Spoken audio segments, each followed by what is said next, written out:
So welcome to our Sunday Night Live show. And we've already got some folks with us. We'll say hi to Rhonda. Rhonda is from Lakeside, California. I think that's what that's supposed to mean. And nice to have you with us tonight, Rhonda. And for everybody else, our favorite question is where are you watching from?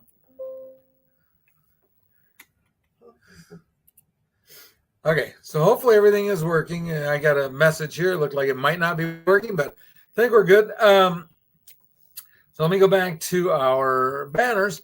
So the first question we always ask is, where are you watching from? Now, as you can see, we're not home.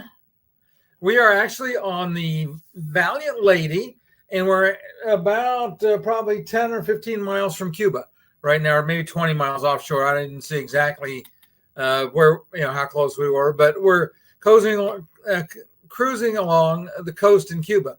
And if you don't know, she's Cheryl. He's Ken. And so we have a lot to talk about today. It's been a busy couple of weeks. A lot of interesting things happen. Got a couple more comments. So we have Wheelie Awesome Adventure. Spencer, nice to have you with us. Hi, Spencer. And we got somebody from Phoenix. Nice to have you guys with us as well. We're glad to have everybody here. Do me a favor, share the show, invite others. We're always glad to have people join us. We do have a lot of things we're going to go over today. So let me pull up our first one. Let's see, where are you watching? Okay, so the last time we had a show was as we were getting ready to sail out of Barbados. When we were at sea, my internet was not good enough to have a live show. It just didn't work. We have a little bit of internet issues here, but not nearly as bad. Our speed's a lot better. It's just, I think the Wi-Fi in the cabin kind of seems to fade in and out a little bit. But when we got off of the ship in Barbados, we were on Rhapsody of the Sea, and I don't think it was anything to do with the ship. But what we found is you come out of the same building, you check in, and you have to basically, if you're using a power wheelchair, a scooter, they don't have any devices that can carry you. So you have about a quarter of a mile probably that you've got to go back up to get up by the main terminal area. Now, I did find out too late that our transportation could have come in and picked us up right outside of at the terminal. They had to get a special QR code, and they had done it, but I didn't have that information. So we rolled up to the front.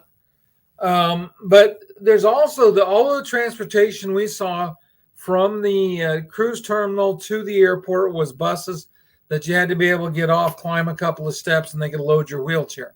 Now, we used the same company, Blessed Blossom Transport, for our taxi to the airport as well. They had done our tours, so we stopped and had breakfast with Yolanda and Dexter and had a good time, good chance to visit. They were very kind. They gave us some very nice small gifts. And did you remember what the food was they gave us? What it was? Like I don't know the name of it, but it was like a tamale breading wrapped in banana leaves, and we ate that at the airport, so we wouldn't be hungry on the plane. They knew it was a long flight and that they only give you pretty much peanuts anymore or just crackers. So that was very nice of them. Yeah. There is one other accessible taxi company in Barbados, but so you really need to make. Yeah, right now that would be the challenge. And we've got, for those of you that are watching on the YouTube channel, we're pretty frequently starting to put out some content. And Cheryl started writing blogs very prolifically lately while we're basically taking care of every sea day, trying to get a little bit of work done. But to start with, I have one more request. If you can hear me okay, hit the like button, Facebook, YouTube, and wherever you're watching from, so that we know our volume's working okay. We did 7 ports in 7 days. That's counting Barbados. And we'll start with Grenada. And Grenada had some really good things. We were going to see a waterfall. And I haven't seen Pam chime in yet. But what I will say is that the road to get to the accessible waterfall was a little bit narrow with no guardrails and kind of pretty steep embankments on both sides. It was raining. And it was raining. And we started up, and Cheryl said, "No, we're going to go down." Yeah, I think they said it's about 2,300 feet up or something. And I'm afraid of heights, and that was just a little bit too. If there was guardrails, maybe, and maybe if it was like 2 full lanes, but many times like we would have to stop and let another vehicle pass because coming the other direction. That's how it was, not fully 2 lanes. Yeah, for sure. Well, and a lot of times people were parked, so you had to wait behind a parked car when the oncoming driver. And I was also sitting in the wheel seat too, in the back of the van. If I had transferred into the front of the van, I might have felt a little more secure, but I was sitting pretty high up. And also the wheel seat too has some suspension system on it. And so when you go over bumps and rocky road, it's bouncing. So I'm bouncing and I'm pretty high up in the air. And then when I look out the window from the van, when you're in the back, and you kind of have to look straight down because you're up above the windows. So I'm looking down these hills with no railings. I said, I'd rather do something out closer to the port. So that's what we did. But we did. And it was interesting because there's a complex that has a dive shop that does accessible scuba diving. Right now, they physically transfer people to the boat. They're working on a ramp system. I had an interesting conversation with the folks. That company's Pure Grenada. There's an interview with them on my channel. The hotel there is accessible with the exception of the pool. They had some really nice rooms that are accessible. The restaurant's accessible.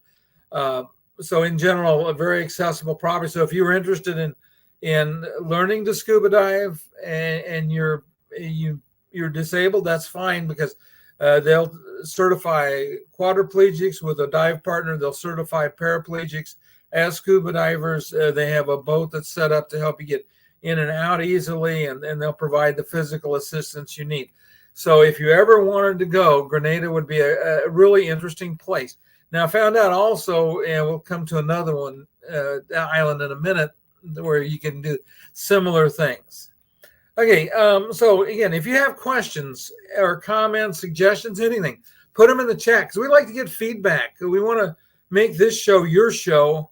You know, we have ideas and thoughts, but we learn from everybody's questions, and so do us a favor. We love it if you put comments in the chat. So and we're on Virgin Voyages Valiant Lady. So if you have a question, we can get the answer for you in the next week if we don't know it.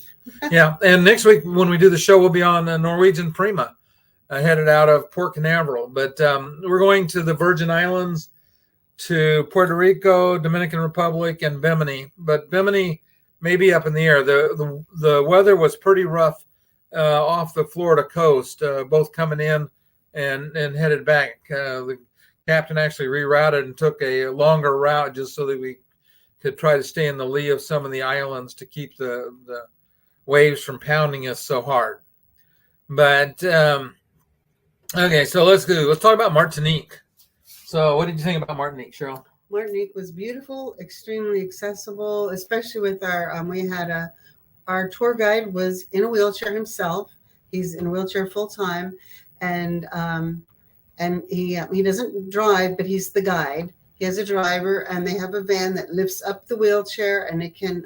So for me, I was able to transfer it, but I could have sat in the back of the van. His wheelchair is one of those that the wheels come off. It completely disassembles, and he can put it in the seat. So it either way, you could either transfer it or you could ride in the back. And it was beautiful island. The food was wonderful. Everyone was very friendly and welcoming, and we really enjoyed a banana plantation and a rum factory and a nice local French restaurant. And I wrote a blog about it with lots of pictures, and you can see all about it there. Yep, and that's on our website, Traveling with a Chair /blog. But Martinique there were some cool things. So, for example, one of the things I learned, because I'm not in the U.S., I'm not really a banana fan. But what did you think do you think the bananas in Martinique were different than what we get in the store? Well, they had the Cavendish there, which actually comes mostly from Costa Rica. And that is where the United States imports nearly all of its bananas from the Central America, Caribbean area. But on Martinique, they grow several varieties, and they grow the fig palm, which I banana? It's fig pomme, Oh, Pomme, banana. Oh, okay. And they also have those on Barbados. And we didn't try them on Barbados, but we did try one at the banana factory, and Ken really liked it. They were fantastic. They're smaller, much sweeter, much more flavorful. And I think they sell them in Florida too. So I'm going to look out for those.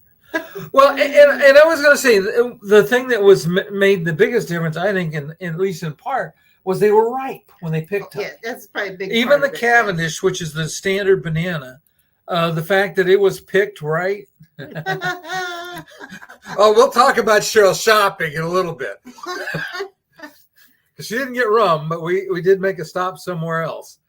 But in general, we had a really good time on Martinique. We can't say enough about it. Accessible Martinique and Noel Ciccolini, who was our guide, and having somebody that is a full-time wheelchair user has a huge impact, I think, on their ability to understand what you need. And I said, I thought it went really. Oh yeah, it was. We're very Shell's nice. fixing Sorry, lights. I'm trying to fix our light. Technical problem.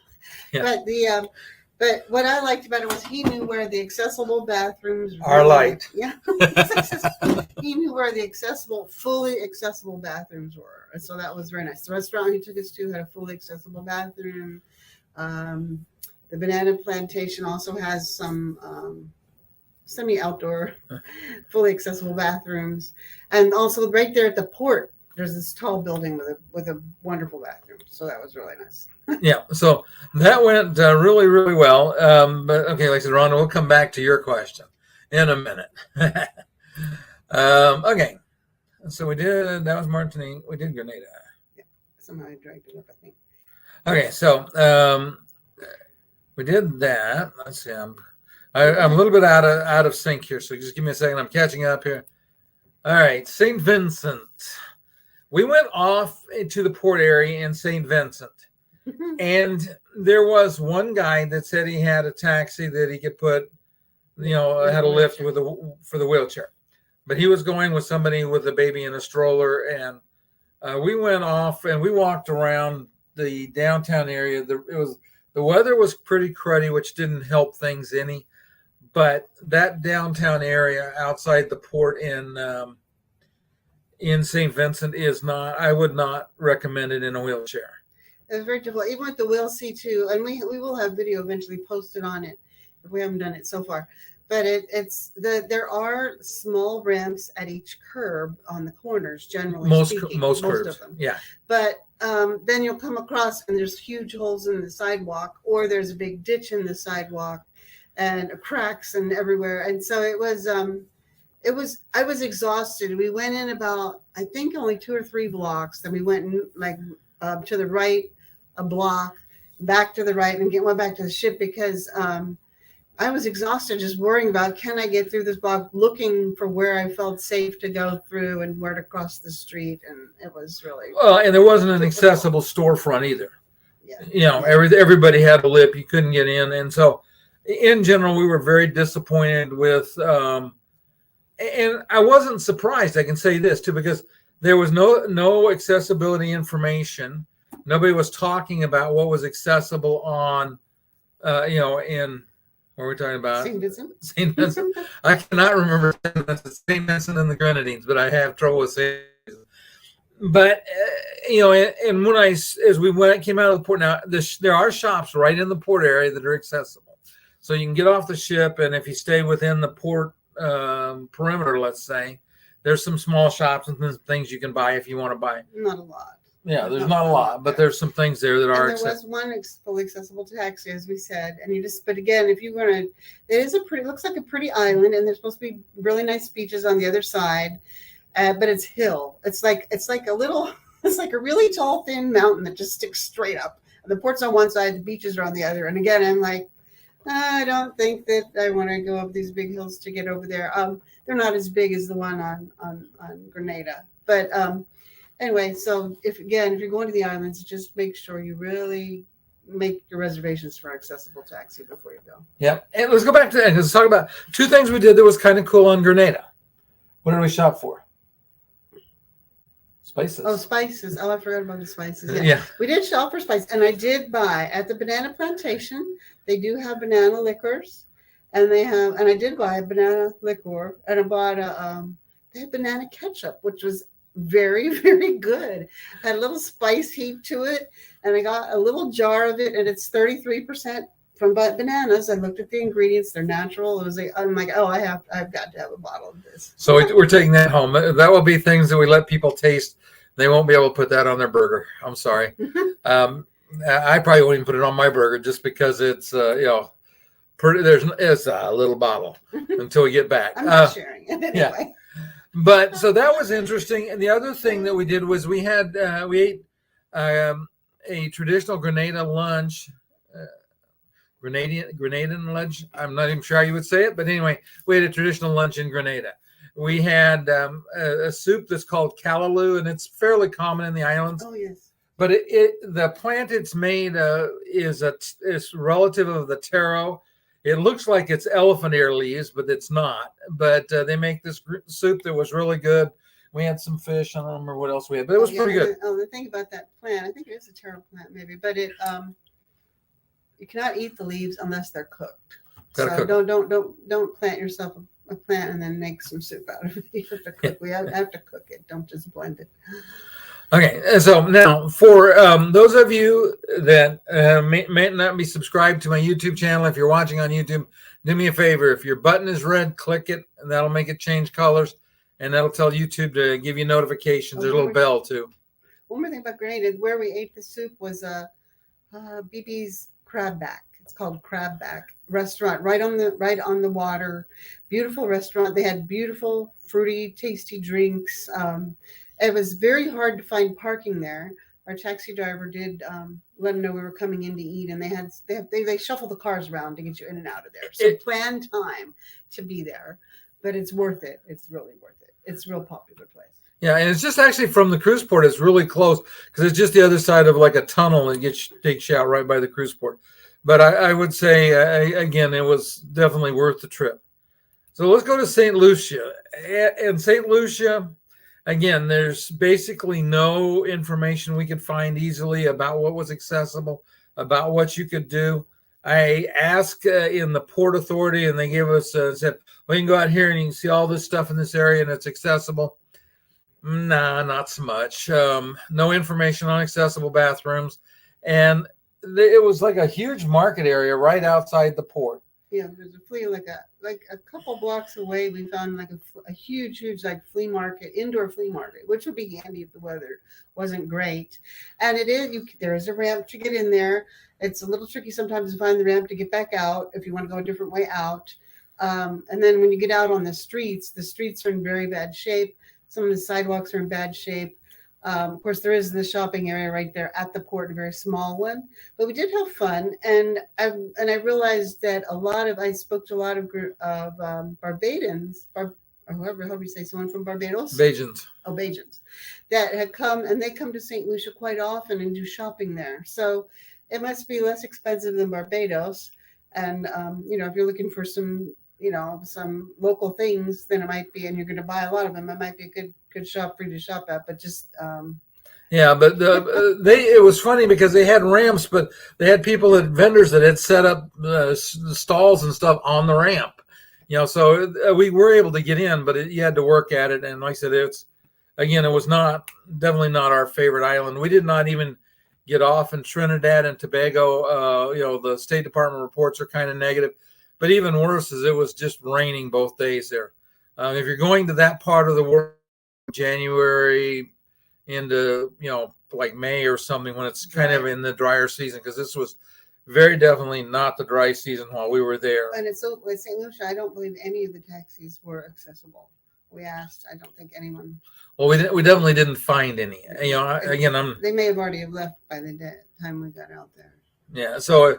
Both of, and like I said, the three ports, Grenada, Barbados, and Martinique were the ones that had the best accessibility options. And I would go back and stay at either of those islands if I was given the opportunity. Yeah, I think we probably will at some point in time go back. So let me, if you guys are not getting my email notifications, there's a link in the description. Do me a favor, go ahead. Oh, it's not in the description on Facebook. I'll put it there, but so that you can get subscribe to the newsletter. That way you get an email notification for things that are happening that may not get disseminated otherwise. So do me a favor, go ahead and do that. Rhapsody of the Seas was kind of an interesting ship. The internet on it, and I expected much better than we had because of being close to the equator, but the internet speed was atrocious. We use our phone service is Google Fi. Had internet anytime we were in port, we had really good internet. When we were at sea, we had on the Rhapsody very, very poor internet. You could check email and stuff like that, but it was very hard. In our room on the Rhapsody of the Seas was kind of we had some challenges with that room. The ship is older, and I understand that it was probably part of this. But the bed was so low you couldn't put the suitcases under it. And that's the first time I've been on a cruise ship. I couldn't get our suitcases under the bed, which poses a challenge. Now we did have a large room. Being an accessible room, it was tolerable. But yeah, I would have been surprised if you had a family of 4 in a room and you couldn't get any of the suitcases underneath, they better slide into one another. Yeah, or else travel in a backpack. I know people that cruise with a carry-on. We're not those people. I would say the Rhapsody Sea is an older ship, and if I was going to take Rhapsody Sea again, it would be because it was going to hit Barbados, Grenada, and Martinique, because I like those islands. And it does have right now they do have a very unique island tour that they do with the 6 islands. So that's about the main reason I would recommend Rhapsody of the Sea. If you want a ship for a destination in itself, because it's an older ship, I would not recommend it for that. Like the Symphony, I would recommend as a destination. It's you never have to get off the ship. It'll be so so much to do. So okay, and the other thing we had problems with getting our room cool. That was the first time I've ever been on a ship where I couldn't get a room cool enough I could sleep. First 3 nights I never got in under the covers at all, and then 3 different calls to maintenance finally got it resolved where it cooled off, but it was never cold, whereas I can normally freeze chill out of a room. Yeah, because we like a little different temperature. So I saw something really cool today. I saw somebody that had a ceiling fan that had a magnetic base on it, and they had some magnetic hooks that plugged into the USB port. We did room tours on cabin crawl today. And I thought that was pretty cool. So I'll find that and I'll share that with the group for next week, probably. From there, we got off. We flew back to Miami. Actually, let's talk about flying back to Miami first. Came back on American. American did a great job, I thought, going down. We had, our scooter was where it was supposed to be. Everything went really well. Coming back, it was not that way. They, instead of bringing it to the gate like they were supposed to, there was for probably 10 minutes, there was some question about where it was. And finally, we had to go looking for it. And about a quarter of the way down the jetway, there was a little alcove, and they'd left it in that alcove. And if you come back into Miami, try and clear customs, it's a long ways. At least they didn't put it out to luggage claim, which would have made me just very unhappy. But American still has trouble. They thought that they had taken it past the access point. So then they weren't sure how they could get it back. And so we were just finally, someone that, did I get in the other wheelchair? I think finally, I can't remember. You sat down for one in a while. I sat down in another wheelchair for a while. They let me have one. And then we found ours. But it was, and it wasn't the airline's fault. It's the baggage handling. Yeah, baggage handlers. But anyway, so that was a challenge. And it was gate checked. It had the gate check slip on it. Yeah. And a colleague of mine, she says if you're traveling with a power wheelchair or wheelchair, so just don't get off the airplane till they get it to the door for you. Because what will happen then is they will find it and they will get it to you. Once you leave the airplane, motivation. Okay, off topic of your trip. I cannot believe how frustrating getting. accessible hotel information, and reserving is in London. Oh. It's that way everywhere. I'm working so hard trying to put it together. We'll talk about a hotel fail coming up in a minute, but yeah, it is. And that's why we do what we do, is try to put together information for people, because, we're definitely not getting rich off of this process. Let's go back to celebrity. So on celebrity, I wanted to use a package of benefits they had. And the only way I could do that was reserve a spa balcony, but they didn't have an accessible one.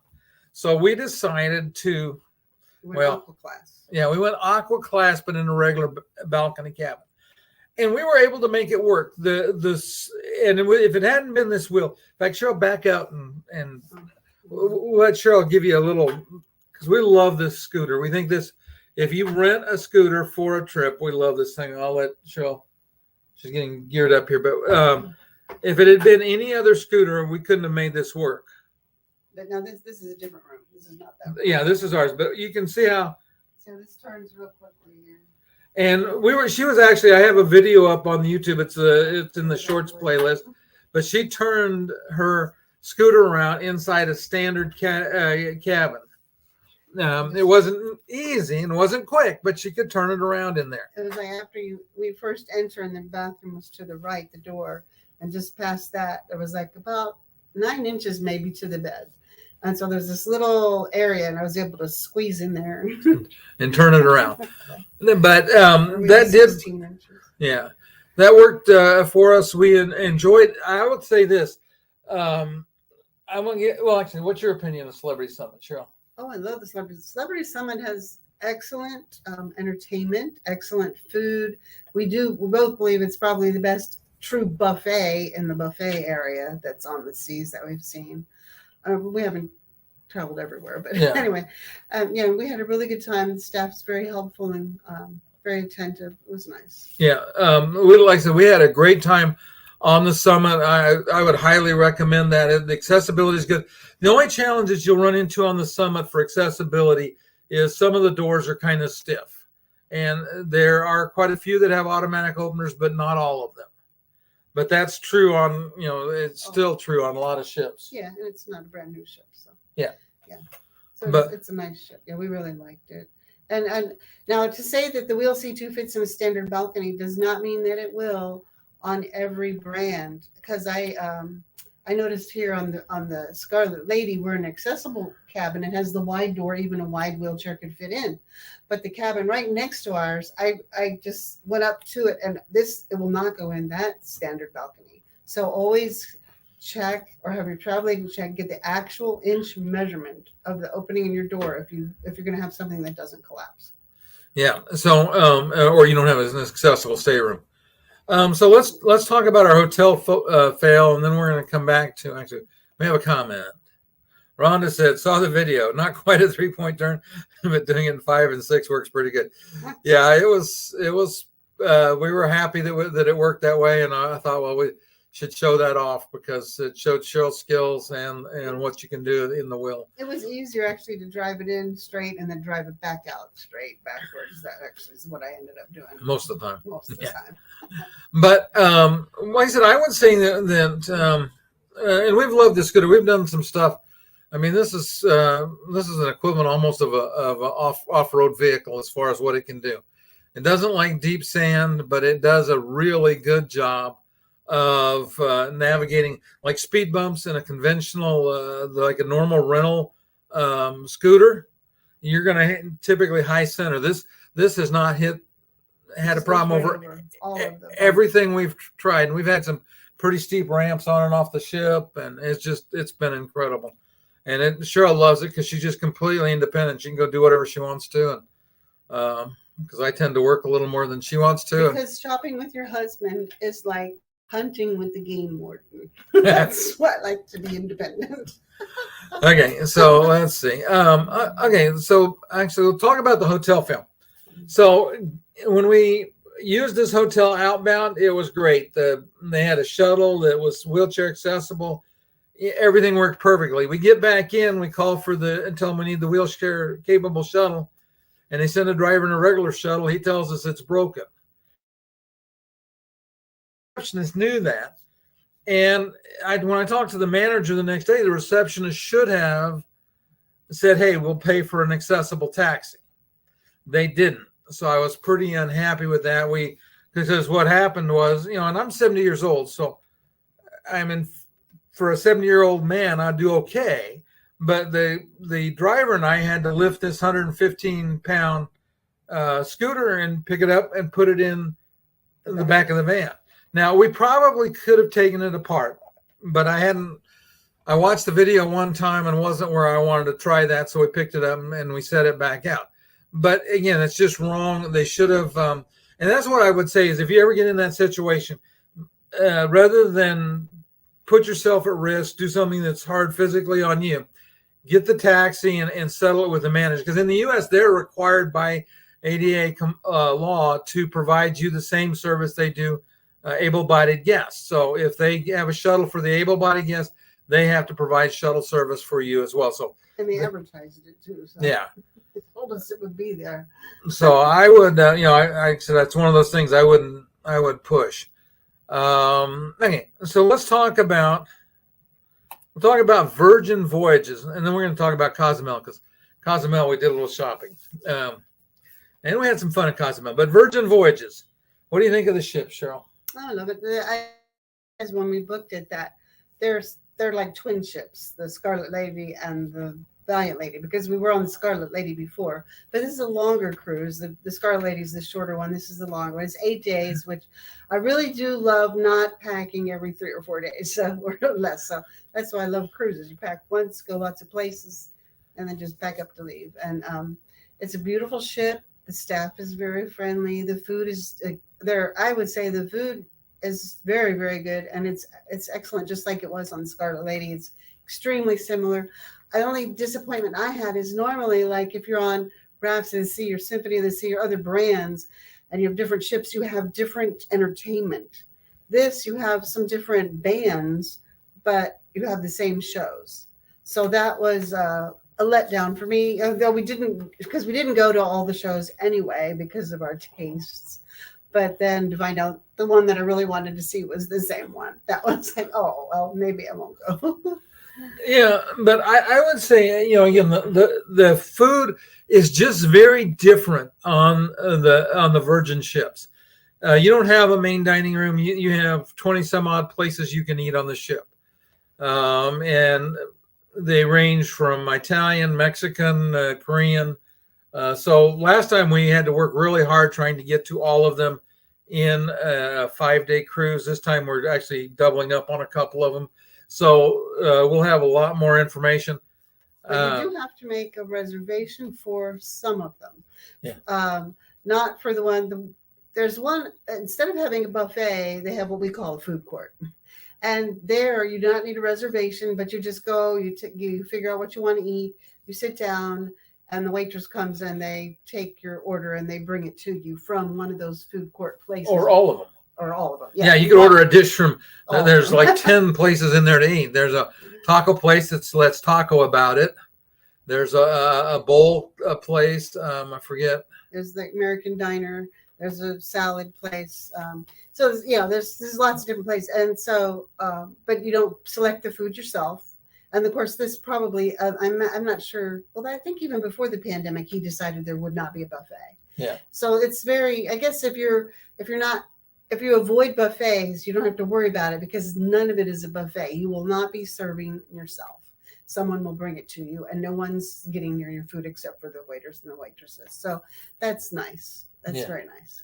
But the other restaurants, the ones that are more like restaurants as opposed to the food court, there's 4 or 5 of them. And those you do need to make a reservation, which you do on your app. And there's always seems to be a lot of trouble with the app on the first day. If you can't make your reservations, or if we had made reservations and half of them were canceled, we don't know why, it just didn't upload right or something. We went to the Sailor Services and they had someone there helping and booking for you. So we were able to get a variety of restaurants. Yeah. And it's interesting too, because the restaurants are like restaurants in like a regular restaurant. So instead of having seating times, you make a reservation, and because we made them late, we wound up with some later times than we normally eat. So our reservation for dinner tonight, I think, is at 9 or 9:30. It was 9. Last night it was 9:30. That's a lot later than we usually eat. But then, of course, you just go find a snack somewhere in the meantime. They have excellent pizza on this ship. I mean, excellent. And there was a waiting line. I mean, people were waiting for about 45 minutes for the pizza at 2:00 today. It's so popular. I mean, it's really good pizza. Okay, so by the way, for those of you that have seen the 360 videos and didn't know how to use them, the 360 videos, which I'll do a lot of cabin tours, a lot of tours using 360 videos now. What you do is you can control, if you're watching it on a desktop, you can use your mouse. You can scroll around, you can look up, you can look down. And I went to 360 videos just so that you could do that. Also, I am starting to work on building 3D tours. So I will have coming out after we get back home where I have the software, a complete tour of decks 3, 4, and 5 on the Celebrity Summit. So you'll be able to go through and look at all the rooms and just take yourself a walk through like a 3D house tour you would for if you're looking to buy a house. But you can control either one of those with your mouse, so it gives you a lot of flexibility. Or on your phone, you can just use your. Yeah, you can either twist your phone or you can touch it with your finger and you squeeze it and it'll zoom in. Spread your fingers, it'll zoom out, so you can get up close and personal. This is pretty cool stuff. But I realized that not everybody's knowing how to use it yet. So one more thing. Have fun with it. Yeah, and so Cozumel,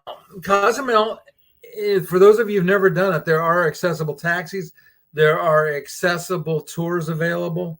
We had a really nice day on Cozumel. We went down, we booked a tour in advance. It was, okay. She was working on the computer.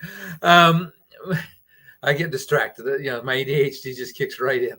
But we had a 6-hour tour we booked. We went to the downtown area and shopped. And then I would teach a class that was on a Wednesday. I teach class, so I had to have a place where I had good internet. And so we went to a Mexican restaurant, ate lunch. I taught my class. After class, we then went to. It was Casa Mission. It was very good food.